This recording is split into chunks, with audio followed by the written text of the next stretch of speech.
Hi guys, welcome to Fox 5 News Live. I'm Judea Murray. I'll be your host for the next hour. This is an interactive live stream chat. So we're going to be talking about the news, but I want to let you know that you can weigh in. So if you're on TikTok, YouTube, I believe we're also streaming on Facebook and Instagram. If you have a question or a reporter goes over something, you want them to backtrack and really get deeper into it, the best way to do that is hit us in our comment section. So I want to let you know, last week, we know there was an FBI raid out here in Georgia at the Fulton County election office. And today, Georgia House Democrats held a press conference to address that raid. We know that during that time, FBI agents seized 700 boxes filled with 2020 election ballots and other documents while serving a criminal warrant. So Democrats are calling this move a power slam, a power grab from the Trump administration. We actually were able to listen in on what they had to say. You and I can pick this apart together. Let's listen. Good morning. Thank you for joining us. 1 week ago today, the FBI and the Trump DOJ carried out a raid in Fulton County Elections Hub. They took nearly 700 boxes of documents containing sensitive voter information and all the original ballots from the 2020 election.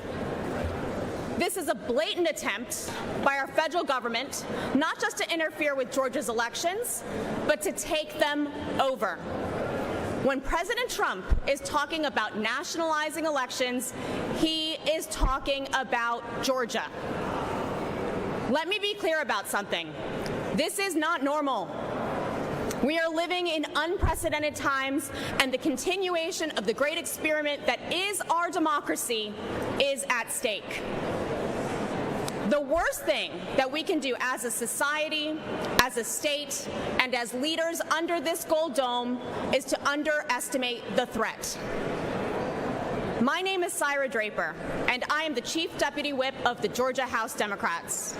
My colleagues and I are here this morning to sound the alarm, but we're also here to connect the dots. The decisions about Georgia coming out of Washington are not divorced from the decisions being made in Georgia by Georgians. Silence is complicity. And there are actors here who are not just encouraging the takeover of our elections, but are facilitating them too. The public deserves to know who is actually fighting for fair and free elections. So let's start by hearing from Representative Deborah Bazemore. All right, so again, you were just listening in there to Representative Syra Draper giving a kind of introduction into that talk that they were going to have there. And while that was happening at the Georgia State Capitol, we know that Fulton County commissioners and other officials actually held their own news conference. They were talking about a motion, I believe, that they have now filed, again, relating to that FBI raid. So our reporter, Angelique Proctor, was actually able to listen in. Angelique joins us here live now. What did you hear? What are they trying to do with this motion, Angelique? Well, good morning to you, Judea. Let me just begin by saying Fulton County Commission Chairman Rob Pitts called this a very serious matter. The chairman says that he was informed by a Washington insider that he and several state officials and other county officials will be arrested in connection with the 2020 election. And of course, that is a very eye-opening news there, if it is in fact true. Now, Chairman Pitts held a news conference at 9:30 this morning, and during that news conference, he informed us that Fulton County has really filed a motion in federal court. This was a motion that was anticipated by lots of people to have those 2020 ballots that were seized by the FBI last week at the Fulton County Elections Hub on last Wednesday, to have those ballots returned here to Fulton County. The chairman also says that they have hired additional lawyers to help them in this fight. He, in fact, used the term fight and says it is a very, very serious matter. He also says that he wants the warrant unsealed, and that is part of the motion that they filed in federal court today, to have that warrant warrant unsealed so that we can find out what the allegations are as it relates to the 2020 election. Now, Chairman Pitts says he promised the voters here in Fulton County that he would oppose any national takeover. And of course, we've all heard President Trump saying over the last few days that he feels like the nation should take over, Republicans should take over at least 15 different states that are doing what he described as poor jobs. And he specifically said that Atlanta was one of those locations. The chairman says that the Constitution is law, that the folks here have followed, the elections officials have followed the law. Let's take a listen now to what the chairman said. Fulton County. It's about elections across Georgia and across the nation. But Fulton County, make no mistake, in my opinion, we are the poster child here of all the states, all the counties, all the cities that may involve. It's Fulton County, Georgia, because of the 2020 elections. And the president himself and his allies, they refused to accept the fact that they lost. And even if he had won Georgia, he would still have lost the presidency. The 2020 elections, I've said it over and over again, and you know the story. They've been reviewed, they've been scrutinized, they've been audited, hand recounted, and everything else you can imagine. The results are always the same. And the chairman says that Fulton County has actually operated 17 elections since 2020 and that they were all done successfully. But he says despite that, he is being told that he and others will be targeted for arrest. Here's what he had to say about that. Give me 1 second. We're going to see if we can pull in that second sound bite. While we're looking for it, can you run through with me a gist of what he said? Sure. What he is saying is that he was told by a Washington insider that he would be arrested along with the Secretary of State, Brad Raffensperger, the Deputy Secretary of State, Gabe Sterling, and another Fulton County official. He said he really was surprised when he heard that. He was told that that would happen around Monday of this week. He said nothing happened Monday, of last week. Nothing happened Monday of last week or Tuesday of last week. But then on Wednesday, he said the FBI actually showed up at the election hub, and then once he saw Tulsi Gabbard there, he said he became very concerned that this is all about a lot more than the 2020 election. He believes this is a much larger case involving more states, more people, and that there could possibly be arrests. So Chairman Pitts is very serious about this. He says that the county has brought in additional attorneys to help them with this case that he calls a very, very serious case. And I've been covering him for years, but I've not quite seen him as serious as he is on this matter right now. And he also said that he thinks that this is really bigger, dealing with the midterm elections and elections in the future, and not just the 2020, which of course is apparently on that sealed warrant that right now no one can see. Judea?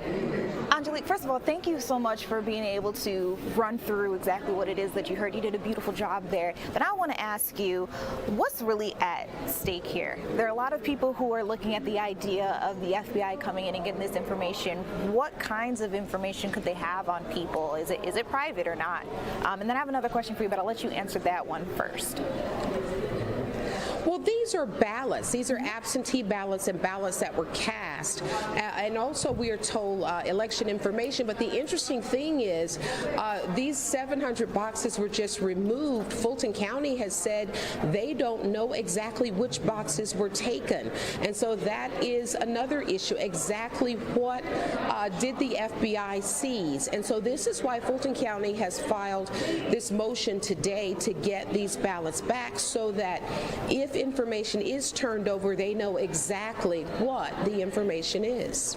Got you. And then my follow-up question to that is, I know a lot of people are looking at this, even listening into the House Democrats who spoke. They say that by taking these documents, maybe even these ballots, that it kind of instills mistrust and distrust into our election process. But then I'm also hearing from the other side that actually this is how you are transparent. So did you hear anything that Rob Pitts may have said to that point? Well, actually, the chairman is saying this is sowing seeds of distrust to perhaps discourage people from casting their votes for the upcoming midterms, and so, or to distrust Fulton County for operating the election so that a national takeover might be the next step. But as you said, many Republicans have said if everything is on the up and up, why, in fact, can we not see these records? Why can we not see exactly how people voted, more specifics on the vote? And so I believe that Fulton County was open to doing that. They just wanted it done in a manner in which they could at least know what is being looked at. So it'll be interesting to see how the federal judge rules and what the federal judge decides on if those ballots should be returned, if they were taken properly, and exactly what is at stake here. Angelique, I'm excited to see where you take this story. I know you're going to be on this pretty much all day, being able to bring us the latest. So the next time we'll see you, do you know if you're in the noon show? Oh, absolutely. I will be on the news show. This story is at the forefront of all of our newscasts all day. Absolutely. All right, Angelique, thank you for making some time to talk to us about what's going on here in Fulton County. You guys, I want to talk to you about some more hyperlocal news headlines. These are some of the things that I saw when I first came into work today, mouth absolutely on the floor. So first of all, picture this. Your birthday is tomorrow, so you're getting ready for bed, you're really excited, maybe you have some plans for the next day, and all of a sudden a bullet comes through your home and hits you. Remember, it's almost your birthday. That was actually the reality for this 18-year-old girl in Atlanta. She was just minutes away from, I believe, turning 18 when a bullet came through her home on McDaniel Street in southwest Atlanta. This all happened in late Saturday night. Police were called to her home at around 11:40 p.m. after hearing shots fired in the area. She says that she was just laying down there in bed. She was on the phone with someone, and then she heard a shooting, and next thing she knows, she becomes the victim of that shooting.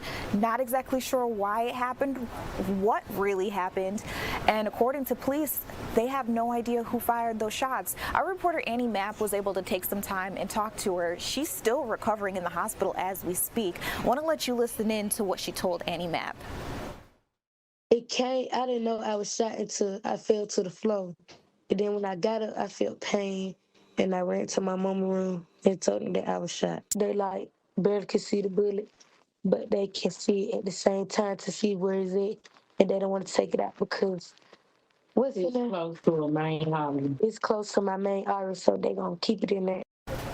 So not only is she now living with a bullet still inside her, but we're also hearing that some of her injuries include a broken shoulder and ribs. Again, she's still trying to recover, and the worst part of it all is that police don't know who did this. So if you do know something, they're hoping that maybe you'll reach out to them, give them a tip where they'll be able to make that arrest at some point in the future. But another big headline that I saw when I walked in this morning, and I know you guys have been paying attention to it too. First of all, look at the mugshot that you see there on your screen. This is 44-year-old Michael Bowers. Police have accused him of being a quote-unquote jealous ex-boyfriend who opened fire into a car of a woman that he was once dating because according to police, she was seen talking to another man inside a club. So this all happened on January 17th. Police are also telling us that this man you see on your screen is a convicted felon. So the big question is, how did he come into contact with a gun? Did he own this gun? And I do believe that they're still not able to determine where this weapon is at this point in time. This is a story that we're keeping our eyes on. We know that the woman was not in the car at the time, so thankfully no one was injured in this case. Bowers, though, the man you see there on your screen, was was taken to the Grady Detention Center. He was treated for some injuries that I'm sure you can see there in his mugshot. He suffered those injuries during some sort of tussle that happened outside of the club, again, after that shooting. So again, no one was injured. 4 shell casings were recovered at the scene. And last but not least, the biggest fact that we have here is that he is a convicted felon. So how did he get that gun? I have one more story to tell you about, and then we're going to move on with some other news of the day. You remember the officer, the Gwinnett County officer who was killed in the line of duty this weekend? He was one of 2 officers who were shot at a hotel in Stone Mountain, and now you're taking a look at the suspect there on your screen. But the officer who was killed, his name is Pradeep Tamang. He's only 25 years old. While all of these memories are floating in, swarming in, where people are paying their respects, we heard some stories about the kind of officer he was. There's this one mother out there in particular who's extremely hurt at the news of his passing because just weeks ago she called the Gwinnett County Police for help. Her 11-year-old son, who's on the autism spectrum, had been experiencing a mental health issue, an episode. Tamang was the officer who responded to the scene, and she says that he was just so caring the way he talked to him. He even offered to take her child to McDonald's, and while he responded to her family in need, now her attention is turning to his fiance. He was newly engaged, expected to get married soon. She said, and I quote, "I want to send my condolences to the family of Officer Tamang. He didn't deserve this at all. His fiance, I want to send my condolences to her especially." Now we know that there's going to be a celebration of life planned for Officer Tamang. It'll be held at 12 Stone Church out in Lawrenceville. It's happening this weekend, February 7th at 10 a.m. And if you join me this weekend here on Fox Local, we will be streaming that live. So that's the latest information that we have there. Again, as those memories, those memorials start coming in for Officer Tamang. Well, moving along from one officer who helped an 11-year-old child on the spectrum to a fire crew who helped save a teen's life, I want to get out to our photojournalist, our reporter, Billy Heath. Billy, earlier this morning I heard that you were at a pretty special ceremony. Tell me more about it.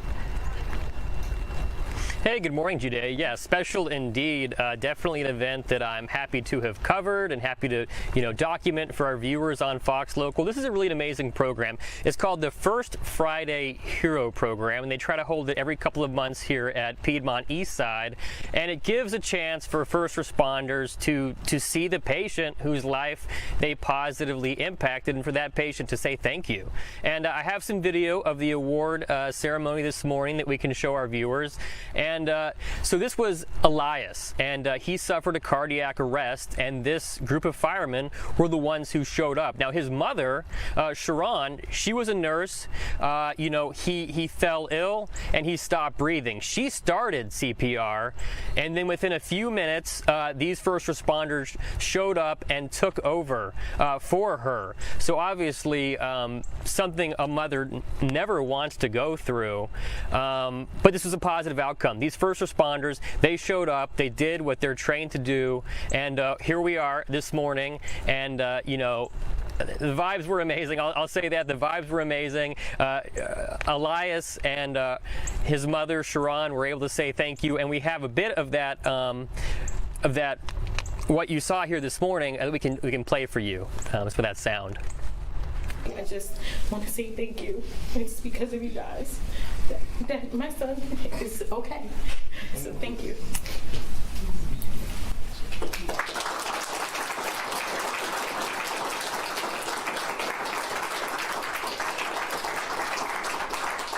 As a parent, you have to try to keep it together. I know how important it is that if I'm okay, then the kids are okay. So his younger siblings were home, so I could not spiral. I could not show my true emotion. I knew it was serious, and when they told me, "Hey, you get to ride in the front of the ambulance," that wasn't a good thing. But the driver was so nice, and he allowed me to literally unpack. I cried, I prayed, and I felt like I was in a safe space, and he was able to say, okay, you can do this now so you can be present when you're at the hospital. And that I won't forget. And I was very thankful for those couple minutes. It seemed like a lifetime getting there, but I was very thankful for that time. So I wanted to talk about that piece of video that I showed you when she was up, in front of everyone, thanking that group of firefighters and first responders. I think at that moment there really wasn't a dry eye. I certainly, I teared up a little bit. It was a powerful moment of someone saying thank you, that my son's still alive. And she specifically wanted to thank the driver because, it was chaotic. She was scared, any mother would be. And he was able to calm her down and sort of move her away and let them take over and do what they do to save her son's life. So I talked to the firefighters. They said they are so appreciative of this program, but they kind of like to fly under the radar. They were happy to be here today. They were happy to get their certificates. But this is something, it's Gwinnett Fire and Emergency Services. That emergency services is important because a lot of the times you think about firefighters and you think about fires, and the firefighter said this is kind of the flashy side of what we do. But that emergency services is huge. A lot of their volume is responding to calls like this and making incredibly important decisions that save lives, Judea. Billy, one of the things that I think about, EMTs, firefighters, sometimes even police officers, they kind of see you on usually the worst day of your life, right? They don't always get to have that follow-up where they see whatever efforts they put in, how that came to fruition, how that ended up. And this was one of those moments where they saw someone whose life ultimately they saved, now standing up tall, strong. I saw him there with his brothers and sisters. The other thing I want to say is, I imagine listening into the mother, great interview there, by the way, that all of those emotions that she's probably been bottling up came out as she was thanking the people who literally brought her son back to life for her. You talked a little about that emotion, how even you had a couple of tears in your eyes. How were the other people in the room responding? Like I said, not really a dry eye there. And I will say that I did speak to Elias. He's a bit soft-spoken, a lot of emotions going on this morning. He was able, but one thing he did say is, I've always been taught to shake a man's hand and look him in the eyes. And he was able to do that this morning, with the hands of those who saved his life. So he just said he had so much respect for him. He was 17 when this happened. I believe he's 18 now, getting ready to graduate. And he said, I probably wouldn't be here if it wasn't for these men and these first responders and the men and women who serve Gwinnett County and beyond every day. They're dealing with things like this and they're saving lives. So you saw the round of applause. I think everybody is very appreciative of the work these first responders are doing. Absolutely. Even Billy in our TikTok chat, Joker's Paradise said good on all the first responders. So we are feeling the love over here too. Beautiful story. Thank you for bringing that to us. Oh, absolutely. Yeah. All right. Thank you you. guys, still ahead. I want to get a look at our forecast. I've got our meteorologist, Jonathan Stacy, standing by in the wings. He's able to talk to us a little bit more about what we can expect for the rest of the day. We'll be right back.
Hey guys, welcome back to Fox 5 News Live. We're starting off with some breaking news. We just heard word that famous rapper, everybody knows and loves him, Lil Jon's son, DJ Young Slade, was apparently reported missing all here in Georgia. His name is Nathan Murray Smith. You see him there on your screen. While the graphic there says he's 27 years old, we think he may be 28 years old, but we heard that there was a missing persons alert sounded for him at around 4 p.m. on Tuesday.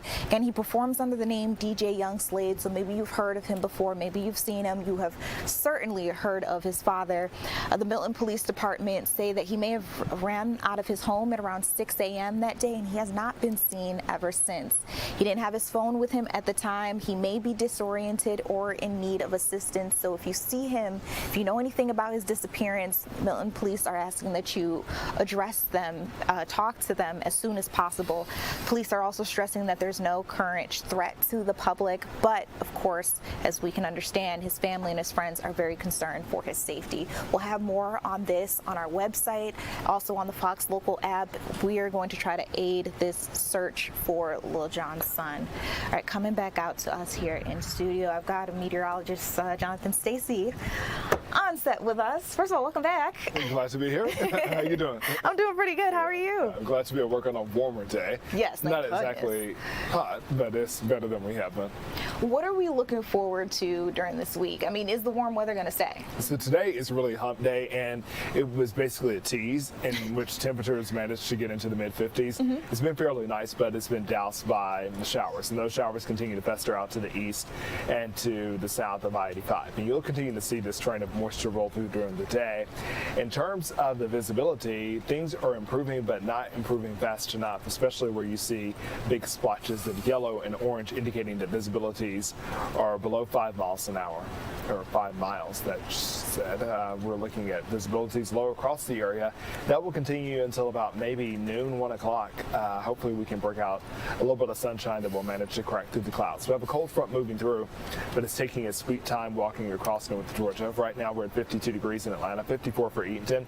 Looks like more 40s are popping up than were there last hour. So temperatures are cooling down a bit on the backs of a northwesterly flow of wind, which will bring temperatures down to their knees overnight and make for a pretty chilly Thursday. So the short answer is no, there is not a sustained warm-up that's connected to today and to tomorrow. But by the time we get to Friday into the weekend, things will change, and they will change considerably, and they'll change in the warm direction. So for today, here's what we're looking at. We'll maintain a 30% chance for showers over the next hour and a half. Once again, while the clouds are going to be slow to relent, hopefully visibilities will improve by midday into the early afternoon. Rain chances are shut out, temperatures hanging out in the low to mid 50s for highs, and then maybe some spokes of sunshine trying to break out before the sun goes down during the 6 o'clock hour. Ultimately, we hope to reach highs today around 56 degrees. That's here in town. 57 allowed from Eaton to Thomaston, even 50s up to the north. Dalton and Blairsville tapping in at 50 degrees. But then the bottom drops out tonight, so we go from being right at average for this time of the year in terms of our high temperatures to being well below average. Tonight, 32 degrees here in town, and then you can see 20s are locked in to the north to the west of the city as we kick off your Thursday morning. The Thursday afternoon will give us meager results. Look at this, 45 degrees, so we're going to be about 10 degrees cooler than we are today tomorrow. But after we can get through Thursday, that's when we start to experience a really nice warm-up. We'll put the cold front in our rearview mirror, high pressure comes in, and to start, it will bring in some cooler air, but by the time we get into Friday, that's when the winds of change start blowing in our direction, and they will push the temperature back to where they should be for this time of the year, 55 degrees for Friday. And then look at that little blip in there for Saturday, because we have a trough rolling through that could play with temperatures a bit, but still we make it to the 50s. But Sunday is what I'm so excited about. Sunday into Monday and Tuesday of next week, temperatures are going to run wild and run high. And that's what we'll look for these numbers to be in the 60s. Still some cool mornings, but still rather comfortable and unseasonable afternoons. And this time we're talking about unseasonable in the way of warm temperatures. That sounds good to me. I mean, I don't know how that is for the environment, but I mean, thinking that we just had an ice storm, a winter storm, and now we're looking at 60, 68, 69 degrees.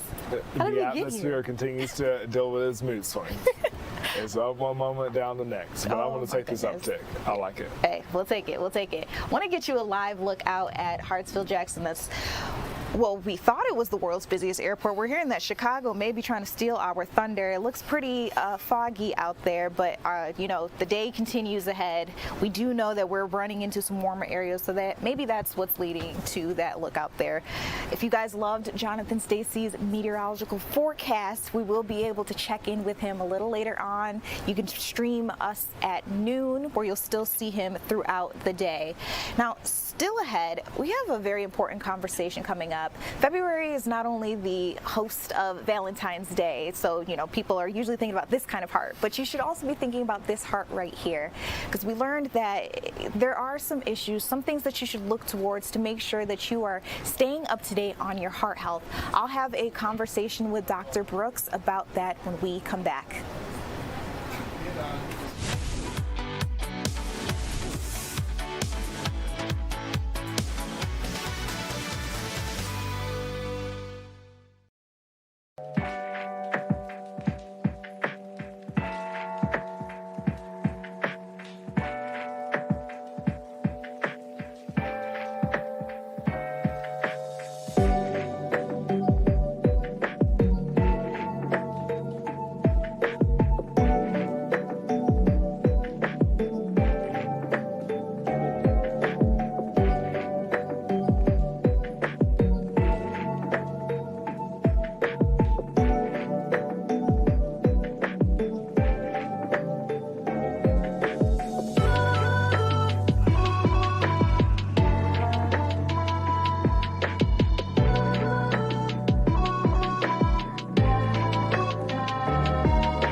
Hey guys, welcome back to Fox 5 News Live. I'm Judea Murray. Really, any time is the time to make sure that you are tip-top in your health and tip-top shape, but especially February is a time where we want to make sure people are learning how they can make sure that they are the most healthy when it comes to their heart.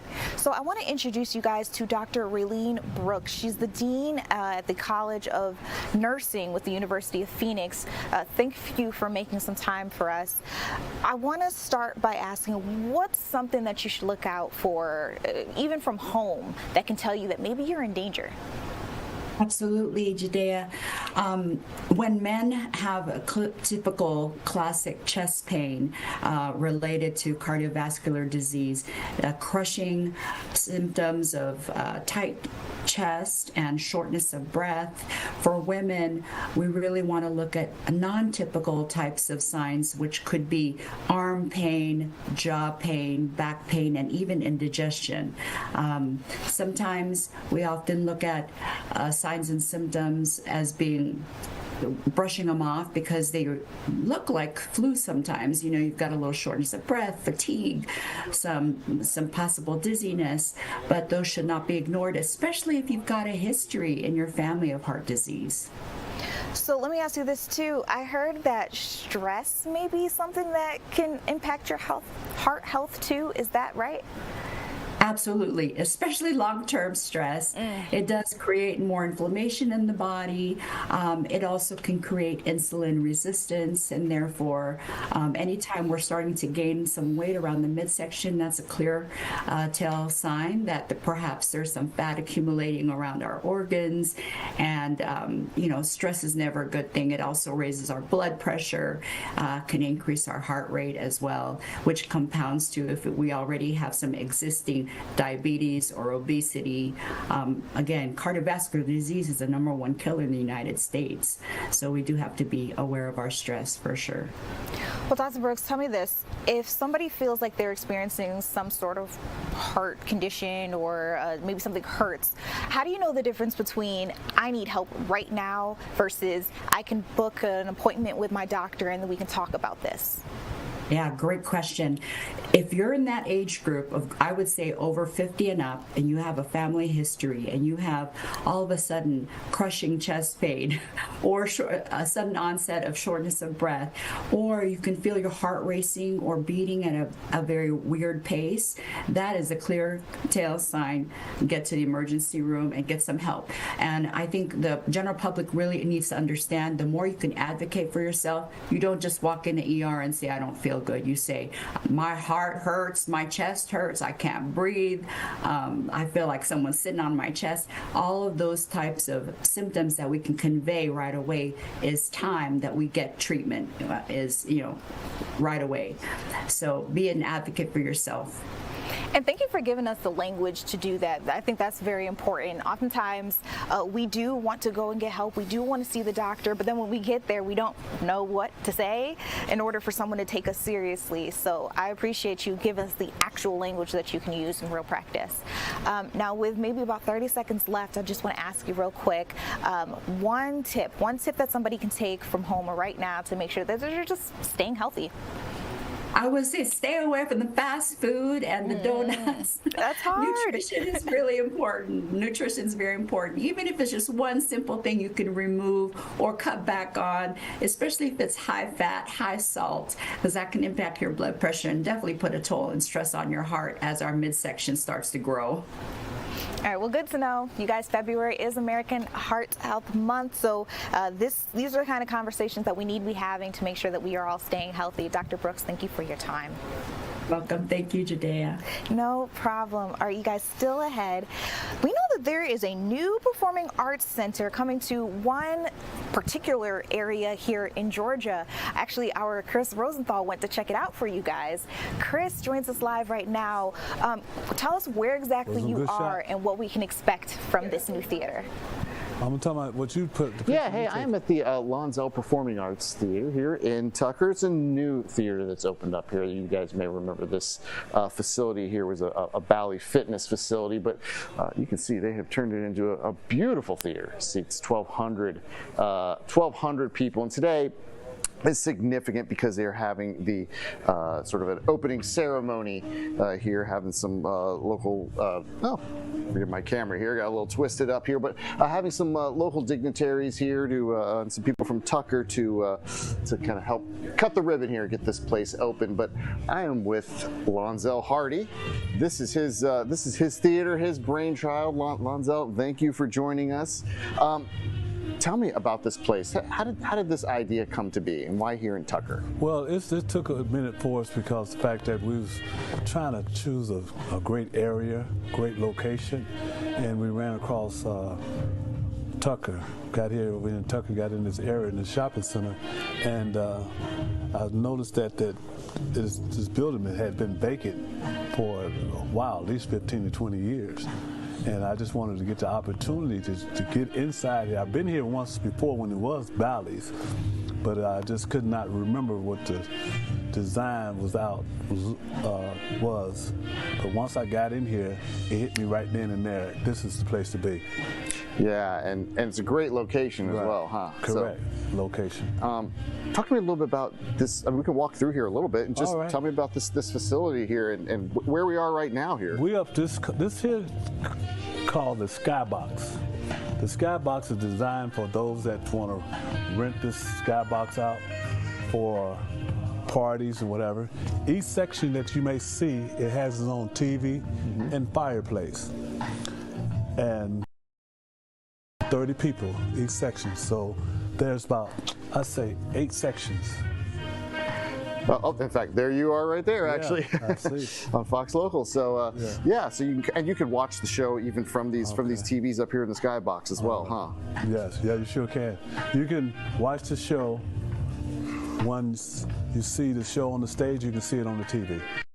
And as far as the shows go, what can people expect? You guys already had a show here for New Year's. Yes, so a great turnout. We had a high energy band, well-known band. 2 bands, one was Zap and the other was Compunction.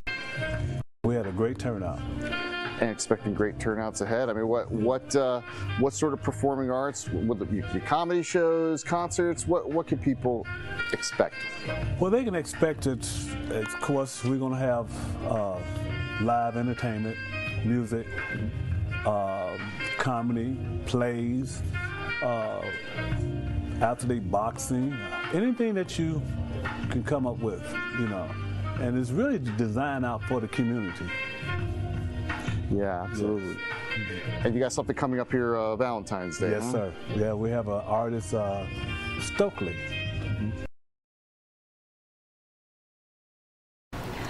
Oh, hold on, Chris, it looks like we just lost that shot, but you guys out there were streaming with us. Doesn't this place look kind of swanky? Okay, we just got them back. Yeah. We're looking forward to seeing you guys. Yeah, absolutely. So, great. So, coming up, we'll have a ceremony here shortly. So, a ribbon cutting, and the city I know has been very supportive. And thanks for taking the time to talk with us here. Appreciate you, yes. And yeah, I'll give you one more look at this facility. It is ready to go. Ready for concerts, ready for shows here in Tucker. Again, and also, you know, just a really great development here, really great way of using this space and this shopping center and really revitalizing the area. So something I think would be really meaningful for the community up here.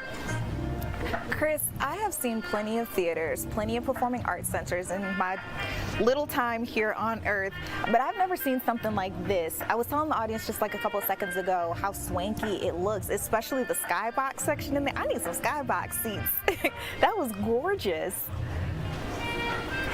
Oh yeah, this is a real nice section, and they have more VIP sections down below. I think you can see down there. So yeah, plenty of seating, plenty of really nice, you know, nice areas to sit and watch a show. Now, Chris, I heard you say that there was already something going on there to bring in the new year. Can you ask Mr. Hardy if they already have their first performance planned? Yeah, so that might have been when we were cutting out, but Mr. Hardy, so again, our signal was cutting out a little bit, but tell me a little bit about the performance you guys have coming up here on Valentine's Day. We have Stokely, the member of Mint Condition, used to play with the Mint Condition, and we're looking for a great show. It's very exciting. And that's, what day is that? That's February 14th, Valentine's Day. Come out and see us. On Valentine's Day, there you go. So come on out, and that'll be a comedy show and surely a lot of fun. Right. Oh, that sounds great. Chris, thank you for giving us this sneak peek look. Even before the ribbon cutting ceremony, I feel pretty exclusive, and this will probably be my opportunity to get in the skybox right here with you on our live stream. Thanks for showing us all of this.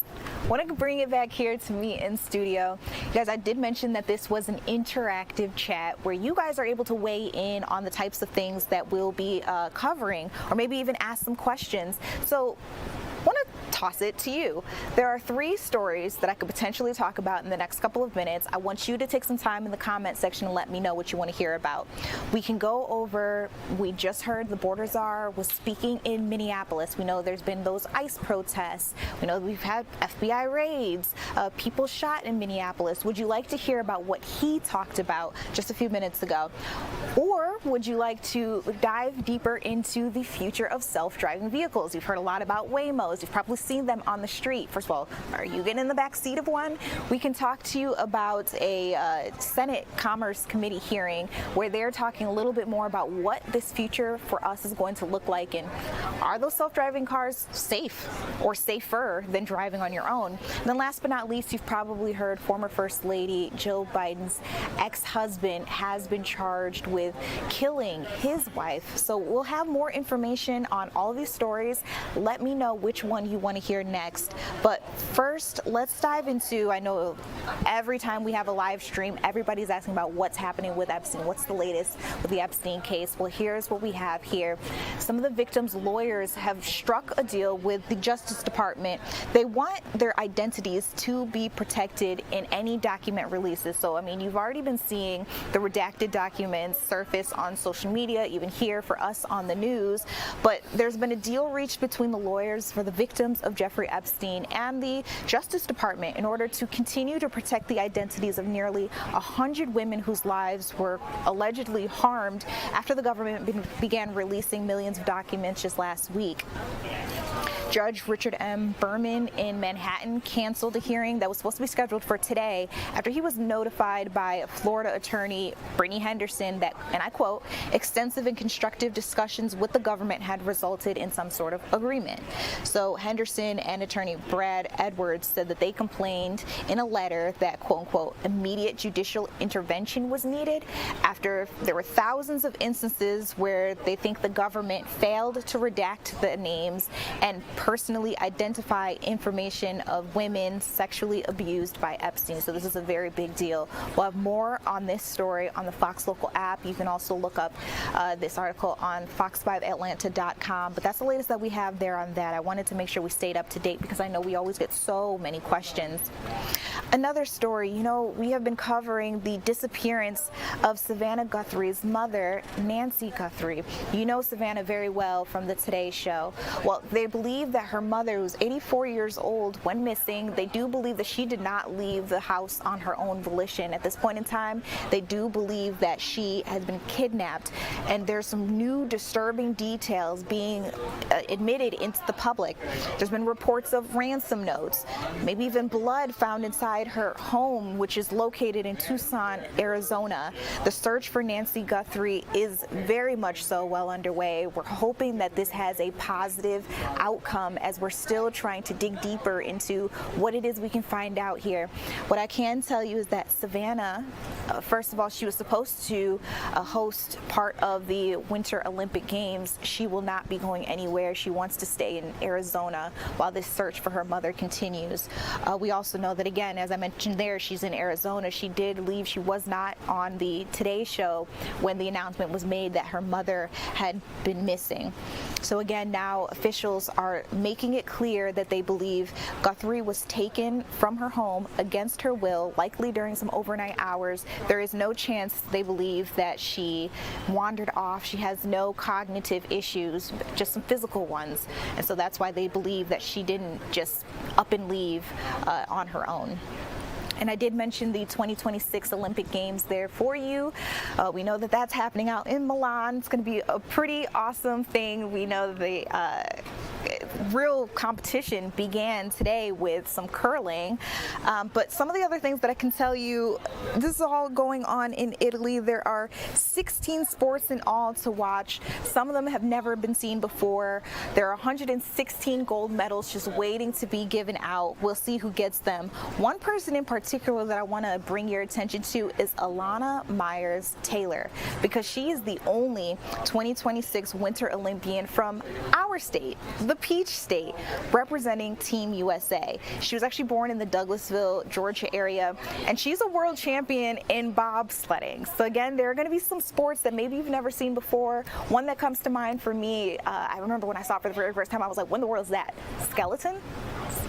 I still can't even really explain it, but it'll be pretty cool to see all the different ways that people around us are really talented in. And just shout out to Alana Myers-Taylor, again, the only person from Georgia representing Team USA. That's a pretty big deal, and I hope you bring home one of those 116 gold medals. All right, you guys still had, remember, I wanted you guys to vote for what you wanted to hear next. We'll be going over one of those 3 topics that I told you about, and then we have a pretty cool interview coming up. You've probably downloaded an app on your phone before, and while it was free, apparently there actually is a cost on the back end, and that cost, your personal data, your privacy. We'll have more on that topic when we come back.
Hey guys, welcome back to Fox 5 News Live. I'm Judea Murray. The app that you just downloaded on your phone, yes, it was free in terms of money, but what is the actual cost on the back end? Joining us now is data privacy expert Harry Moggins. Harry, I love talking with you because you get me going on the tech. Let's dive deeper into this one. What does it actually cost you if you get one of those free apps? Well, there's no such thing in this world that's for anything that's free, right? It costs money to develop. The programmers have to buy food.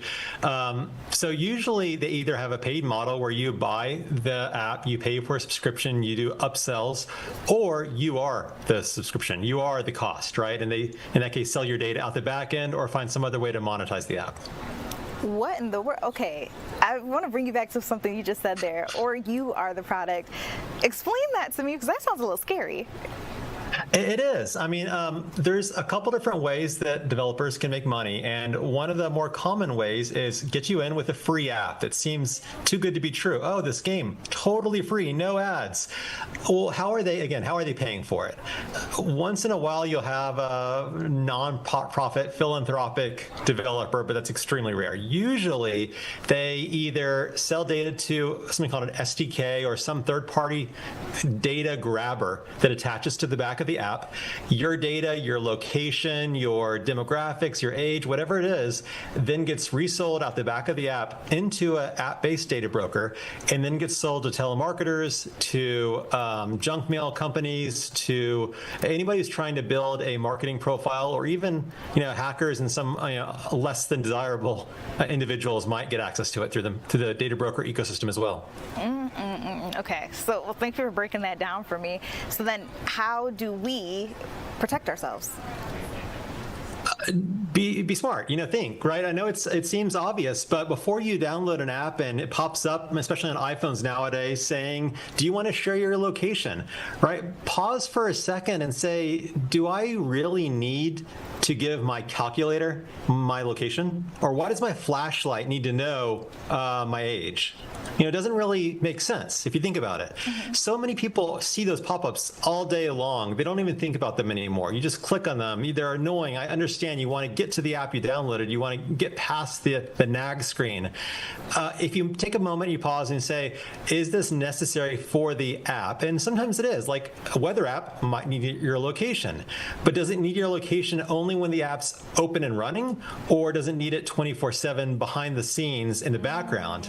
And that's, weather apps are actually one of the more common geospatial or geolocation selling apps, because it's, most people share their location.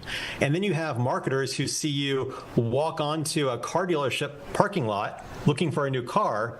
The weather app fires in the background of your phone and says, hey, this person, and they have your email, they have your name, they know who you are. This person is shopping for a Ford vehicle right now, making up an example, right? That then goes up to the data broker ecosystem. It gets circulated around, and then suddenly a competitor to Ford, like a Toyota, trying to sell their truck or their vehicle, might buy the data, and then an hour later, you get an email from Toyota or a text message spam or something, or an ad on the side of your Facebook feed from Toyota, because they knew you were shopping for a Ford an hour ago because your weather app sold your data out the back. What? Okay, Harry, first of all, so it's one of those things where it's happening, but you don't necessarily know how. So you breaking it down for me it gave me the heebie-jeebies. Actually, the hair on my arm is kind of raised right now. There's so many things that I want to ask you next, but if you don't mind me switching the topic real quick, just because I know we have some people who are streaming with us on TikTok right now. And one of the things you mentioned, sometimes we'll go ahead and we'll bypass the notification that asks you, do you want to share this? Do you want to do this? Terms and conditions is another thing we tend to skip. A lot of people right now on TikTok are saying they feel like their content is being blocked. And while you are a tech data expert, I want to ask you, is that true? Are you seeing that in your line of work? I believe so very strongly. There's no proof just because it's behind the closed doors. They're not going to tell you what they're doing with the algorithm. What I can say is TikTok's only been on U.S. soil now for a few weeks. The JV officially took over. When they switched from a China managing company to a U.S. managing company, when that transition happened, they started being affected by U.S. privacy. So TikTok's always collected a lot of data. Everybody knows that, right? But when they hit the U.S. soil, now certain laws like California's CCPA or CPRA and some other state laws are requiring more disclosure. So now TikTok has to tell you what they're collecting more than they had to tell you before. So in the last few weeks, we've realized TikTok's not only collecting the normal usual suspects like location, they're collecting behavioral data from your feed, like your sexual orientation.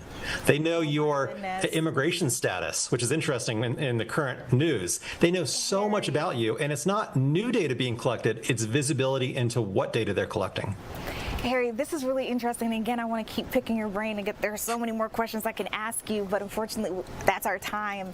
So maybe one day we'll pick this back up again. But you guys, this has been Harry Moggan sharing some data privacy expert information with us all. I'm Judea Murray. You've been streaming with me here. Thank you for joining us here on Fox 5 News Live. The news continues at noon.